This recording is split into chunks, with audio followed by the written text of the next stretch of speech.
Hello, welcome on board the XS Lab. I am Hervé Pivoteau, and I'm here today with Thibaut de Montvalon. Hello, Thibaut. Hello, Hervé.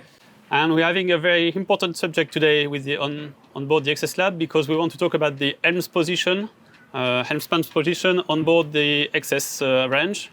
The exercise today will be together with Thibaut to see the advantages and possible pros and cons about the steering wheel position on board our boats. Thibaut? Ready to go? Ready to go? On board our XS 11.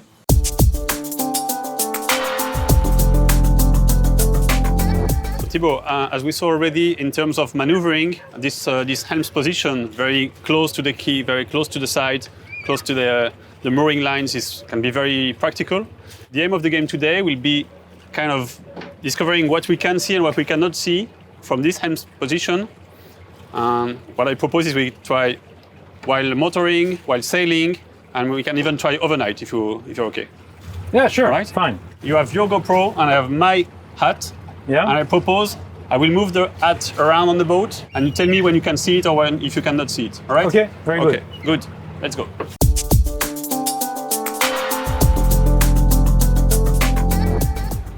So out of the port, pretty busy. So can you comment what you can see and if there are any closed angle, Well, any shadowed angle?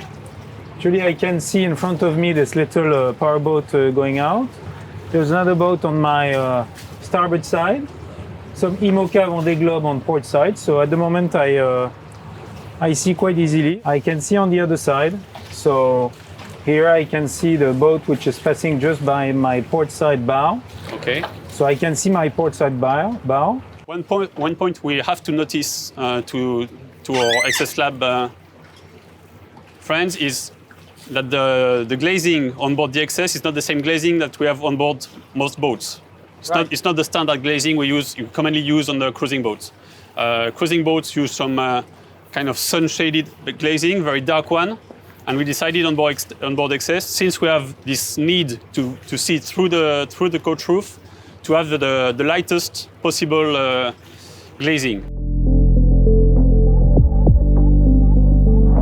If it's calm enough, I propose I can go around the boat and you tell me if you can see my hat, all right? Sure. Yeah. So here I can see your hat, no problem. Here to see your hat, I just need to move my head a little. Yeah, I see your hat, no problem. Here, port bow, no problem, I see the hat and the little boat behind. Same here. Again, the same. Yes, I see you, Hervé. I see the hat. No, here I don't see it. Here, yes. And then no problem here, of course. So there is one place where you couldn't see it, right? Yeah, just one blind spot here on the angle. Where the shroud is. If I'm not sure about the width, and that's fairly easy. So let's do it. Fairly easy here. For instance, if I want to know how far I am in comparison with this ship, here on that port side, the helm station, I see it comfortably. I see that I have plenty of space. And right now you are driving standing up. What about sitting down? Is that any difference? Not much difference, actually. I see very well through the glazing. Also very well here on my port side, obviously. I can see the starboard bow. I can see there's a jet ski in front of me. Yes. Even though he's right, obviously low on the water, I can see it very well. If we conclude on the kind of daylight motoring situation, we have one blind spot in the very corner of the roof, and that's it really. And all the rest is clear. Okay. And that blind spot, obviously, as I showed, with 4 steps, you change side very easily, just like you would do on a monohull. And then obviously you have no blind spot anymore. So what I propose is we get out, we put the sails on. Sure.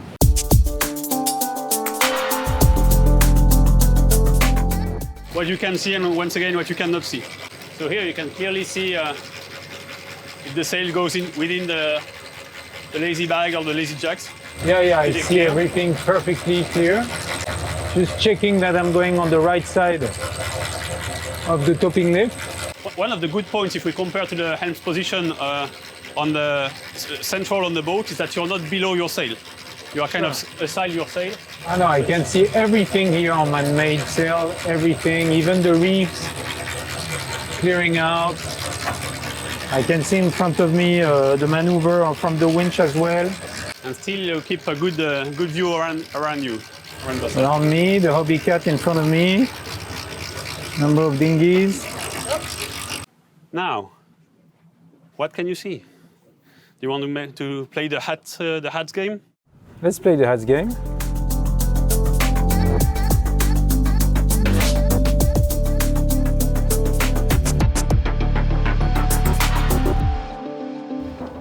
Yes? I can, yeah. Same, I can. Through the glazing. Yeah. I just move my head a few centimeters. I can see you. I can see the hat, Hervé.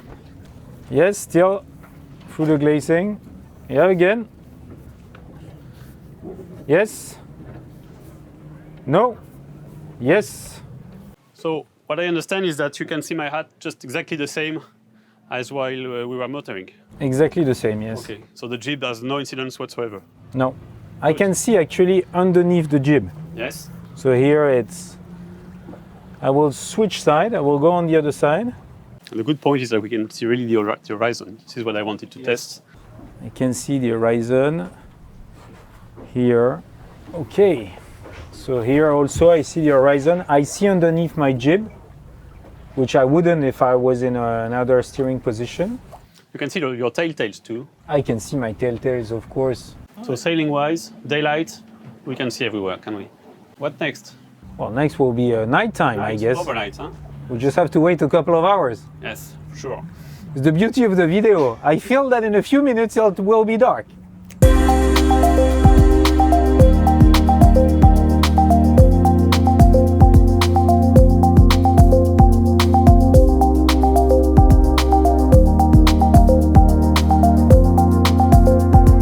So Thibaut, this is magic. Magic! It's nighttime It's already. nighttime already. Good. So it's fantastic night. Look, we have light breeze, fantastic moonlight. Yeah. It's perfect opportunity to look at what we can do and what we cannot do from our M station.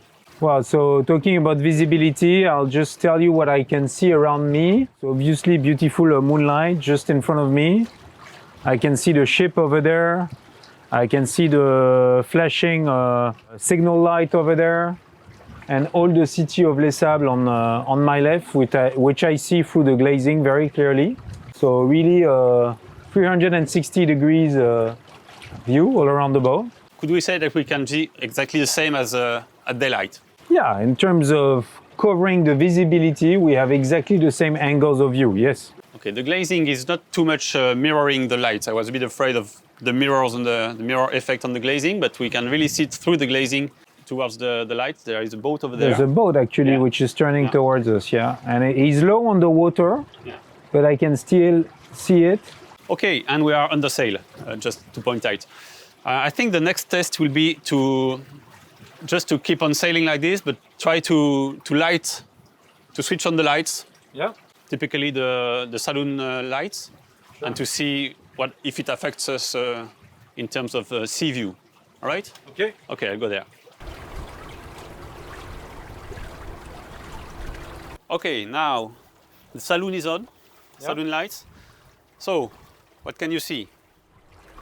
Actually, on my starboard side, in front of me, I still have the same visibility all over. So 180 degrees on my starboard side.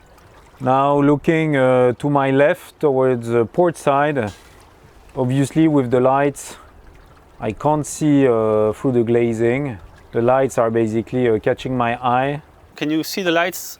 We kind of distinguish the lights behind the... If I go 90 degrees port, I do see the lights. I see them even through the glazing. But the obstruction is really towards the front on the left. If I want to check what's on port side, then I'll go on port side because I have 180 degrees views on starboard. Yeah. So then I just a few steps away. If I move to the other side, then I can go actually on that side, and then I have all the visibility on that half of the water. It remains that this is not the kind of situation we would like to have for a long time. No. Like on any boat, you don't want to have the lights on overnight when you're sailing. But yeah, we have an opportunity to see everywhere, but it's not as simple as without the light. Well, here you really, if you want the 360 degrees views, yeah, you switch from one helm position to the other. Definitely. Well, let's carry on sailing. Now the chart table light is on Yeah, and all the rest is off. saloon lights off and chart table on. That's a configuration in which we would be doing a delivery, right? Definitely, yeah. So here again, I have my visibility now back again 360 degrees. I can actually see underneath the jib. Yeah. There's a boat over there. I can see the boat underneath the jib. I see the ship, obviously, on the other side. And I'm not obstructed at all by the red light of the chart table, so we're back into, I'd say, normal and ideal conditions. Okay, let's go sailing then. Let's go!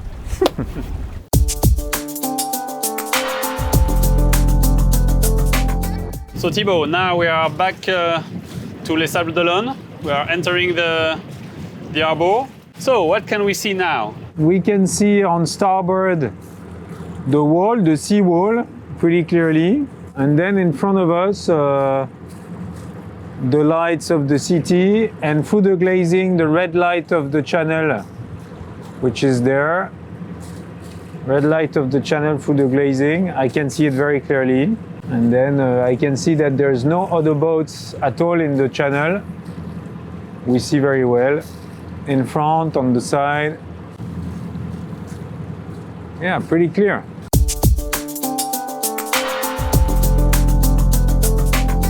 So I think we made a very wide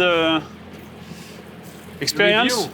Yeah. very wide review, and we could see the pros and the cons of the helmsman's position. Definitely, we are going to do our last maneuver, and I'm quite happy to have everything here available on my side. But yeah, we could also see that there are some things that, of course, when the lights are on at night, for example, or there are some kind of shadow angles. Yeah, overall, I think the experience is that there is no issue of visibility.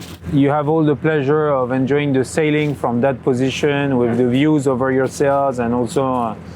So yeah, it was a great day out, and I think I enjoyed it very much. Yeah.